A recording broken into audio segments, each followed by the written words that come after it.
Hey gang, Zippo. I'm getting back into video number 2 of my recovery. It's Saturday, November 27th, about 1:13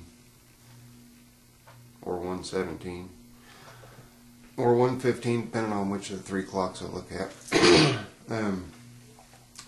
This is going to be a video reply to Ramjet GMC. Just finished watching his video again of all his battle wounds and everything he's gone through. It's kind of something funny about his story in relation to mine. I'll get to that in a little bit.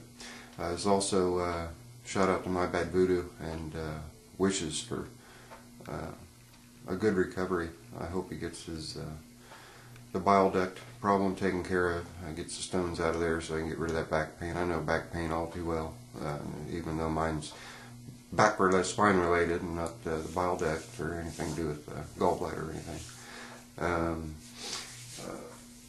Ramjet, your hair was out on your 30th birthday.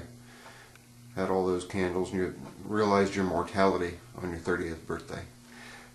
My wife at the time, I'm divorced now, my wife at the time, Dina, she 6 years younger than me, so she was always teasing me, when you hit 30 it's all downhill. And this went on for a couple of years. We were always going water skiing during the summer months here in Indiana. And we're down at Patoka Lake, down near Kentucky border. Excuse me, I'm still having trouble swallowing since the surgery. Hang on.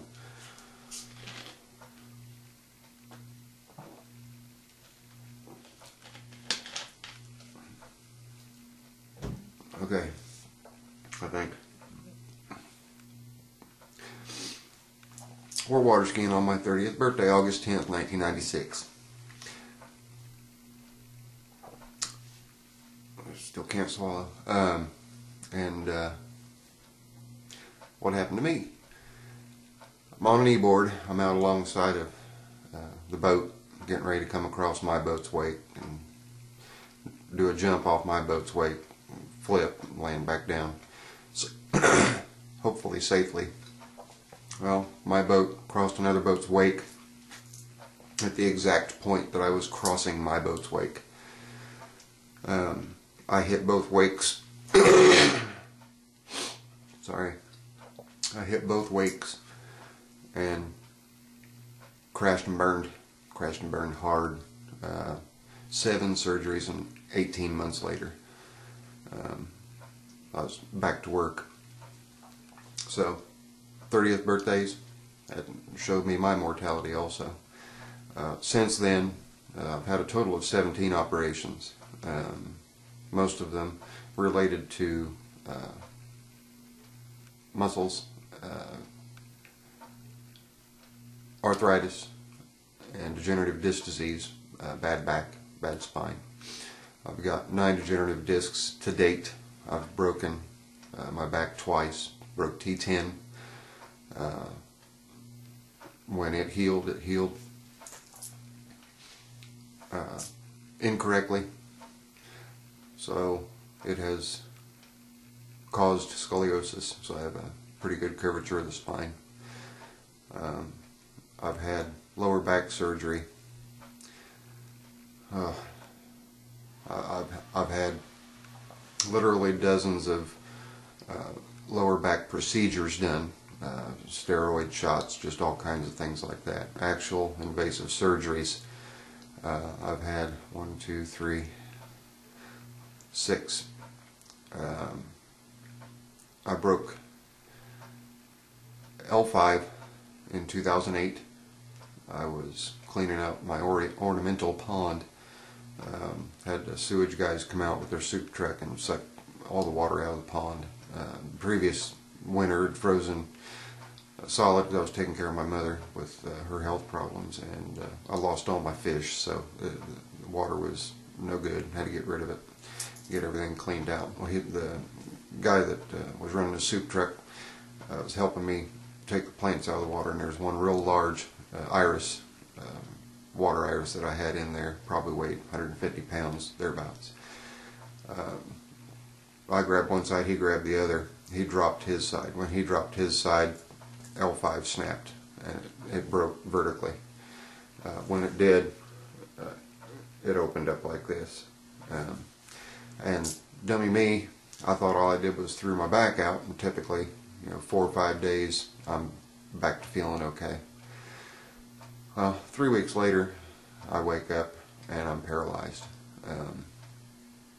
I managed to get from my bed to the bathroom with the help of my youngest daughter. In 2008, she'd have been 9. She helped me get to the bathroom and get sat down on the toilet so I could go to the bathroom. And we had to call EMS boys out. And I live in a 144-year-old farmhouse. Stairwells real narrow and real steep, so the gurney wouldn't make it upstairs, so I'd bring Stokes' basket up, strap me to a Stokes' basket, and take me down like it was taking me down the side of a cliff with ropes. It was kind of comical. But went to the hospital Friday morning. Excuse me, I'm sorry. The surgery that I had on my neck when they made the incision to get to my spine, it's all the way in the back, obviously.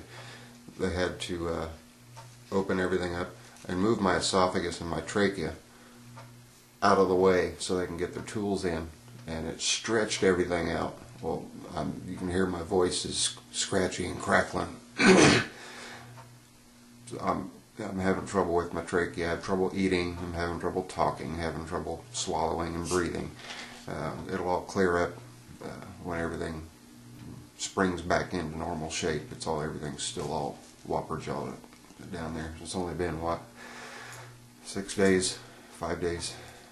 It's Monday, Tuesday, Wednesday, Thursday, Friday, Saturday, 6 days since the surgery. So anyway, not to keep going on and on, let's get down to the scars. For anybody that's a little faint of heart, you might not want to look at the next 15 or 20 seconds of the video when I expose my bandage. No staples. No staples at all. The doctor actually used Steri-Strips. Anyway, here's my battle wound. As you can see, I Steri-Stripped everything together. There's a little hole down here. There was a drain tube that was in that hole, in that drain tube. Okay guys, bandage back on, you can look again. The drain tube was there to just pick up any fluids. It was like a little turkey baster that was attached to a hose. And well, I got the shirt. Got my Larry the Cable Guy shirt all screwed up around this. Hang on. There we go. So, too tight. What they did there, they went in, like I said, moved everything apart. They cut the discs out from between the vertebrae, spread the vertebrae to the correct distance, injected cadaver bone into the gaps between the vertebrae, and then put a titanium plate in. If I can get my phone, I'll show you what the titanium plate looks like here. Hang on. We'll see if it shows up on the video. There's my scar. Oh, there's a really pretty sunset that was coming in. You guys got to see that. That was awesome. That was like the day before I went to surgery. Anyway, you see right here, see that plate? That's what they installed. It's a titanium plate that holds the vertebrae rigid while everything heals, and it stays in there. So, on top of having a spinal stimulator implant, and I'll show you that in a minute, in my butt, I've also got titanium. It's still too tight. I've got titanium in my neck now. But on to the scars. I don't know how well this is going to show up. We'll do the best we can here. Let's see. Alright, I need to move this down. Now this is kind of freaky, so you guys get to watch this. Right here, right across here on my right buttock. See that? That's an implant underneath my skin. It's a spinal stimulator, and its purpose is to interrupt the pain signals that the nerves are sending to my brain from my ears folded over to my brain via a remote control, and it operates 3 different zones. It allows me to say I can't find it here. It's on. Anyway, it gives me 3 different levels. I can control the neck, the middle of my back, and my lower back and legs. If I'm in pain in a specific area, it's been a godsend. It sends electrical impulses to the nerves and confuses the nerves so that the pain signals don't make it to the brain, which is really cool. 7-year battery life, and the battery recharges through your skin. It's kind of like one of them phone charge pads. You take the battery pack and put double back tape on it, just stick it to my butt and it charges the battery up. I can't show you guys the scars on my lower back because I can't get turned around to make sure that it's in the picture. But I've had carpal tunnel release in both hands, shoulder surgery on my left shoulder. The next stop, know if it's going to show up. Because the scar, yeah, there. See the scar there? That was surgery number 2 on this shoulder. The first time I tore just my rotator cuff and they went in and did the orthoscopic 3-point thing. Then the second time I ripped my rotator cuff, ripped my and 2 other tendons completely in half and had to have my shoulder rebuilt. That's why there's a bigger scar. I have drop foot, which is a condition that was a result of being paralyzed. The neurosurgeon went in, was able to repair most of the nerves in my lower back, which was controlling my left leg. Bone fragments from L5 breaking is what severed the nerves. So he cleaned the bones out, cleaned the fragments out, and put everything back together. I had to learn how to walk again. It was kind of interesting. But the residual was a condition called drop foot. I don't have any feeling or control of my leg from the knee down.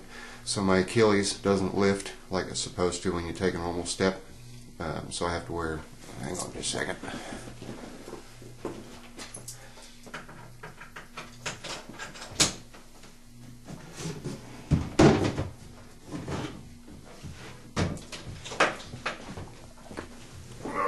I get to wear this whenever I go out. It holds my foot straight so that I won't trip over it, which is what happened before I got my brace. I tripped over my left foot, came down, stopped myself with just my left arm, and that's what ripped everything in my arm. Mad Bad Voodoo and Ramjet GMC and everybody else that's going through hard times, we're all in this together. There's no 2 ways about it. We're all a community, and we're a tight-knit community, and we're here for one another.